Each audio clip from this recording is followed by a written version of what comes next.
Na denúncia da Procuradoria da PGR, o senhor recebeu e encaminhou áudios desde o processo eleitoral de 2022, precisamente no dia 28 de outubro, poucos dias antes do segundo turno das eleições, e aí é um áudio claramente fake, né? Inclusive destinado aí a candidatos à presidência da República, mas uma montagem, portanto, conteúdo golpista. E este áudio o senhor teria recebido, o senhor recebeu, na verdade, do Klepper Rosa, e em seguida o senhor encaminha o mesmo áudio, por exemplo, ao Coronel Casemiro, né? E aí no áudio, que consta na página 7 da denúncia, o senhor diz o seguinte: na hora que der o resultado das eleições que o Lula ganhou, vai ser colocado em prática o artigo 142, viu? Vai ser restabelecida a ordem, se afasta Xandão, se afasta, aí o senhor vem com alguns... O senhor vem não, o áudio, na verdade, vem com alguns termos, como, por exemplo, vagabundo, tudinho, ladrão, safado, enfim, aí vocês vão ver o que é por ordem no país. Não admito que o Brasil vai deixar um marginal, criminoso, um bandido como Lula voltar ao poder. Aí, na sequência, o áudio diz: rapaz, vocês têm que entender o seguinte, o Bolsonaro, ele está preparado com o Exército, com as forças especiais, as Forças Armadas aí, para fazer a mesma coisa que aconteceu em 64. O povo vai para as ruas, que ninguém vai aceitar o Lula ganhar a presidência, porque não tem sentido, o povo vai pedir a intervenção. E aí, meu amigo, eles vão nos livrar do comunismo novamente. Quer dizer, o senhor fazia esse compartilhamento desses áudios, né? E aí está a tela, inclusive, na tela, né? E eram áudios, como eu disse, editados, áudios fakes, sendo transferidos e compartilhados por membros do alto escalão da Polícia Militar de Brasília. Eu pergunto para o senhor, havia um clima golpista na Polícia Militar do DF?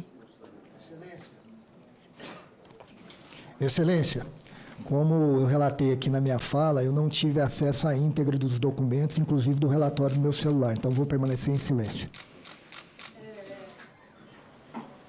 Ainda com base, por exemplo, nessa denúncia, que, na verdade, a denúncia, como todos sabem, já é de conhecimento, o Coronel Casemiro encaminha para o senhor um quadro. Nesse quadro, ele explica supostas alternativas à sucessão presidencial, todas elas, como nós sabemos, absolutamente ilegais, ilícitas, sem nenhum respaldo constitucional. Aí as mensagens, elas clamavam que as intervenções seriam para atender um pedido do povo, para que as Forças Armadas tomassem as ruas, né? E aí ela vem colocando aqui, por exemplo, ele fala, vai trazendo algumas diferenças, né? Aí ele fala, por exemplo, do artigo 142, cria, na verdade, aqui uma sequência do que ocorreria, depois ele fala da intervenção militar, depois de uma intervenção federal, né? E aí, da mesma forma, o coronel, o Casemiro, na verdade, coloca que seria uma explicação de fato interessante, né? E aí, uma explicação que deveria, inclusive, ser maior discutida. E o senhor recebe, na verdade, essa informação, senhor Fábio, de um subordinado seu. Quer dizer, não é de alguém que é meu superior, não podia fazer nada, receber. Não, o senhor recebe de um subordinado seu. Ao receber, na verdade, essas informações de conteúdo golpista de um subordinado seu, o senhor não tomava nenhuma atitude, não refutava, não fazia nenhum posicionamento em relação a esse compartilhamento de informações golpista, de cunho golpista? Excelência, conforme eu falei na minha fala aqui, como eu não tive acesso à íntegra, eu vou permanecer em silêncio. Ainda em relação, por exemplo, aí, no mês de novembro, porque nós tivemos precisamente o mês de outubro e o mês de novembro com verdadeiros questionamentos, não é, depois do resultado do processo eleitoral. Então, houve um clima, na verdade, no Brasil inteiro, sobretudo aqueles que não estavam aceitando o resultado das eleições. E aí, no dia 1º de novembro, o senhor recebe um outro conteúdo de fraude nas urnas eletrônicas e um possível relatório das Forças Armadas, e o senhor afirma categoricamente: a cobra vai fumar.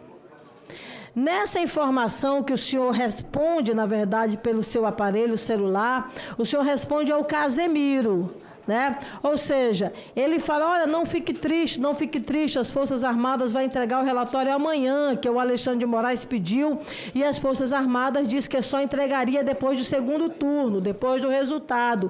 E amanhã eles estarão entregando o relatório, a prova de que Bolsonaro foi eleito no primeiro turno, porque temos o exemplo lá da Bahia, do Nordeste, onde tem 182 municípios que cometeram erros gravíssimos, como Barreiras, onde tem 156 municípios e tal e tal. Aí o senhor recebe. Quando o senhor recebe essa informação, que é mais uma vez uma montagem ali, que é atribuída a algumas pessoas que faziam parte do processo eleitoral, o senhor responde: a cobra vai fumar. O que o senhor queria dizer com essa frase? Excelência, pelas mesmas razões já explicitadas, vou permanecer em silêncio. E aí, eu sei que o senhor não vai responder a todas as próximas perguntas, mas é muito interessante que a gente possa fazer essa exposição aqui. Mais na frente, o senhor vem com outro compartilhamento de mensagens. Ou seja, nós estamos aqui falando de o compartilhamento de dados, naquele momento, pelo comandante-geral da Polícia Militar do Distrito Federal. Ou seja, não era um militar qualquer, não era um integrante qualquer do Sistema de Segurança Pública de Brasília. Nós estamos tratando do mais alto comando militar da Secretaria de Segurança Pública do DF, né? O senhor, então, recebe uma imagem na qual alguém compartilha fazendo referência ao questionamento do processo eleitoral, e aí, especificamente, o Casemiro lhe manda uma fotografia com a imagem do candidato, do então presidente Bolsonaro, que perdeu a eleição naquele momento, e aí a frase é: a cara de quem tem as cartas na manga. Aí o senhor responde: será que o Brasil tem jeito? Mais uma vez, qual a motivação e o porquê desse questionamento e dessa sua pergunta em relação ao Casemiro? Excelência, pelas mesmas razões, vou permanecer em silêncio. Agora vem uma outra mensagem que é impressionante, né? Essa aqui, mais uma vez, estou conversando com o Casemiro. Aí o Casemiro, na mensagem que ele envia ao senhor, na denúncia, ele diz para o senhor o seguinte: o conteúdo pode não comprovar nada, mas servirá para acirrar os ânimos e provocar explicações. Em outra mensagem, o senhor diz que os órgãos eleitorais tiveram o descaramento de fraudar em uma urna que um candidato tinha recebido 0 votos.